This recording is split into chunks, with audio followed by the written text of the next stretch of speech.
Olá! Hoje nós vamos mergulhar em alguns trechos de Missionários da Luz, uma obra psicografada pelo Chico Xavier e que é atribuída ao espírito André Luiz. Sim, um clássico, né? Que traz relatos bem impressionantes. Exato. E a nossa ideia aqui é fazer uma exploração focada nas descrições muito detalhadas que ele faz do plano espiritual, da mediunidade e também daquelas interações, sabe, entre quem está encarnado e quem não está. Tudo isso seguindo as narrativas do André Luiz com o mentor dele, o Alexandre. É uma fonte muito rica porque tenta, de certa forma, mapear o invisível, né? Traz uma perspectiva espiritual para coisas que a gente geralmente só pensa como biologia ou psicologia. Uhum. Por exemplo, a função de certas glândulas, como as influências espirituais funcionam.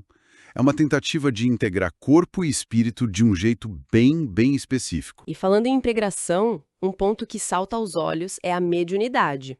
A obra não trata como um dom simples, não é? De jeito nenhum. Tem uma parte que eu acho incrível, onde eles observam o cérebro de um médium trabalhando, em transe, e o foco total vai para a glândula pineal, a epífise. Ah, sim. E olha, não é descrita como um órgão sem função, que era a visão antiga, pelo contrário, é a glândula da vida mental, essencial para fenômenos psíquicos, ligada a forças criadoras. Exato.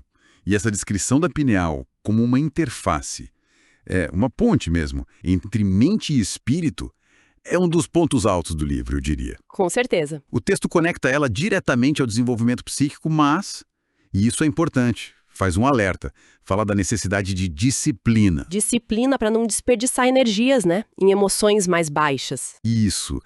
Segundo a narrativa, o uso descontrolado dessas energias, principalmente ligado a sentimentos mais densos, poderia atrapalhar essa conexão sutil, prender a pessoa em vibrações mais baixas.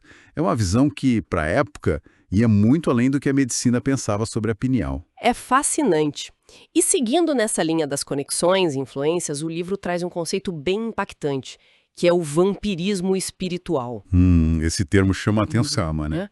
Descreve entidades, espíritos que, por estarem ociosos ou por afinidade mesmo, acabam se ligando a pessoas encarnadas para sugar energia vital. Se aproveitar das energias alheias. Isso. Tem até um exemplo de um rapaz que, pelos pensamentos dele, acabava atraindo espíritos ligados a ambientes, digamos, de moralidade duvidosa. A ideia é que não é por acaso, né? Exatamente. A narrativa deixa claro que a sintonia é a chave. Os hábitos da pessoa, os pensamentos, os vícios, tudo isso criaria a porta aberta para essas influências. Faz sentido. Mas aí, em contrapartida, o mentor Alexandre aponta a solução, a oração. Mas não a reza mecânica, sabe? Não, ele descreve como algo mais. Vibracional, Isso, como uma vibração sincera, elevada. que seria capaz de neutralizar essas ligações negativas e até mesmo, olha que interessante, destruir o que o livro chama de larvas psíquicas. Larvas psíquicas, como formas pensamentos ruins. É uma boa analogia. Parasitas energéticos, talvez, gerados por essas vibrações ruins. Aí tem um exemplo da esposa, a Cecília, orando pelo marido. Aquilo mostra a força da oração em ação, limpando o ambiente. É o antídoto mais eficiente, como dizem lá. E essa ideia de que a gente é responsável, né? Que nossas vibrações têm consequências, ela se estende para outro tema central, a reencarnação. Ah, sim. Outro ponto complexo. Muito complexo. O processo é descrito de um jeito impressionante. Não é aleatório.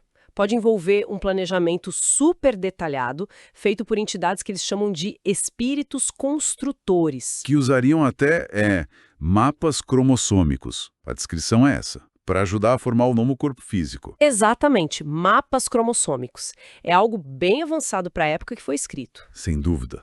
E esse planejamento, segundo o livro, interage com a hereditariedade, as tendências que a gente herda, mas também com o livre-arbítrio do espírito que vai reencarnar, as conquistas dele, as necessidades de aprendizado. Então não é só determinismo genético. Não.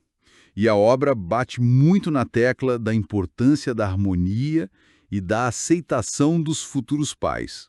O caso do Segismundo, que reencarna como Adelino, com o apoio consciente dos pais, é um exemplo de sucesso.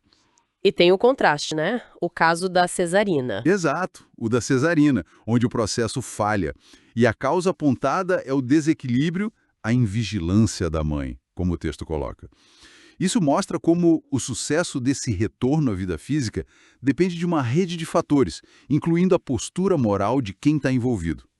Então, juntando tudo isso que a gente conversou, o que fica é uma imagem do mundo onde espírito e matéria estão, assim, totalmente interligados, né? Intimamente ligados, sim. Como uma via de mão dupla, dependendo da nossa sintonia. E a reencarnação como um processo super complexo, às vezes planejado, mas sempre sujeito à lei de causa e efeito e ao nosso próprio esforço. Perfeito. A mensagem que atravessa todos esses pontos parece ser essa. A responsabilidade é individual. Ninguém transfere isso.